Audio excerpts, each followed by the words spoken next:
Hello and welcome back to a new video. Today we're gonna talk about 5 must-have things for car videography, or 5 things that has helped me a lot when it comes to car videos. Maybe not must-have things, but it will really help you out to get better car videos and step up your level when it comes to shooting cars. So first thing we're gonna talk about is a camera. This is a camera I used before my Panasonic Lumix S1H. It's the Nikon C7 II. Got 4K up to 60 frames per second. 8-bit color, not the best, but it works, get the job done. You don't have much space when it comes to color grading. You could use a phone, but that's not for me, and I rarely use my phone to create content. I like to use my camera. That's why I bought a camera. When it comes to charting for car videos and content overall, I think it's a must to have a real camera to show up to shoot with and not showing up with your phone.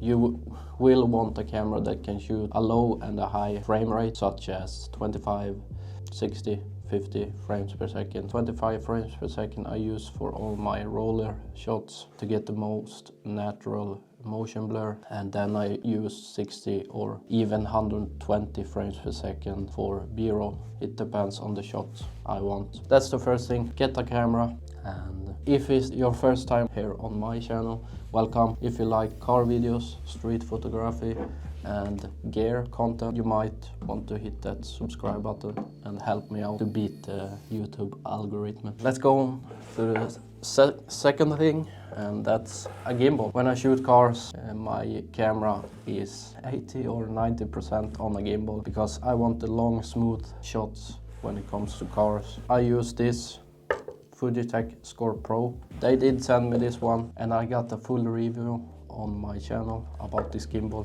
and why I like it. It can shoot vertical for Instagram, TikTok, YouTube Shorts. Really handy, and it's so small, easy to pack with you. And I also got the original DJI running. So that's the second thing, get a gimbal. You could use handheld, but when you're gonna do the long sliding shots and things like that, rollers, it's just easier with a gimbal and it will look so much better.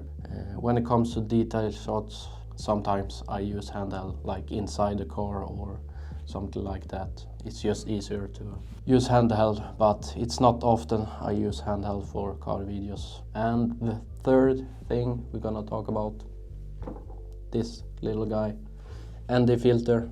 I use a variable ND filter so I can adjust the brightness. This comes handy every car shoot, especially when you shoot at day. When it comes to night, I don't use it, but on a daily basis, this is sitting on my camera almost all the time. It doesn't matter if I shoot cars or if I shoot anything else. I always carry a ND filter with me, because I want to be able to step down to the lowest aperture possible. Like I have on the A7S III, I have the 28-75 2.8, so I can go to the lowest and still get the whole car in focus. So that's what I want to do. And when I shoot 25 frames per second, I need a shutter angle of 50. Then I really need this because I'm shooting log, so my base ISO is 640. Otherwise I will blow out the highlights and blow out the image completely. So get an ND filter, you will need it more than you think. And the fourth thing I want to talk about is the CPL filter. This is a must when it comes to shooting cars. I see a lot of people shooting without this, and it doesn't look good when you got all the reflections on the car. I did it almost an entire year the first time I shot cars, and I didn't know why my pictures and videos look so bad when it comes to shooting cars. But not only does it take away the reflection, it gives you the real color of the car, because when you take away the reflection you get the color to pop more. So get the CPL filter. If you like this video, please give it a thumbs up. That really helps the channel out, and I would really appreciate it. The fifth thing I want to talk about is mics. I used the Sennheiser MK400. I just bought this one, really happy with this, and it got some really good reviews on the internet. And it's really small. You get a dead cat on it as well. I really like it, works really good. It goes off batteries.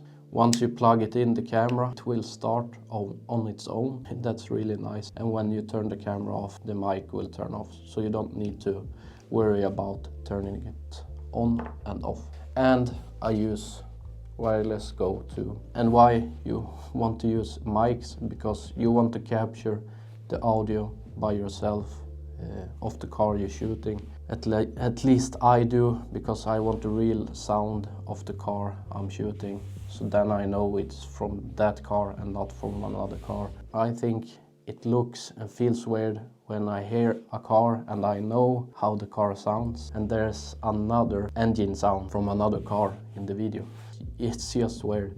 So record your own audio, and if you don't know how to record audio, I have a video on that as well. Pretty easy, and you can get some good car sound with just using these kinds of mic, normal shotgun mic.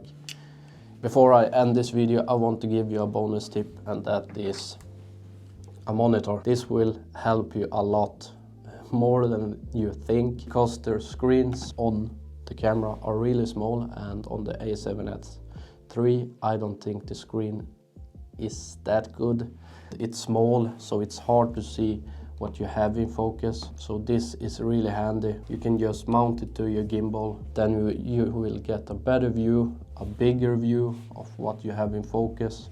I didn't use it at first, but now when I used it, I will never go on a shoot without it, because it's so good to have this big of a screen instead of the small screen on the camera.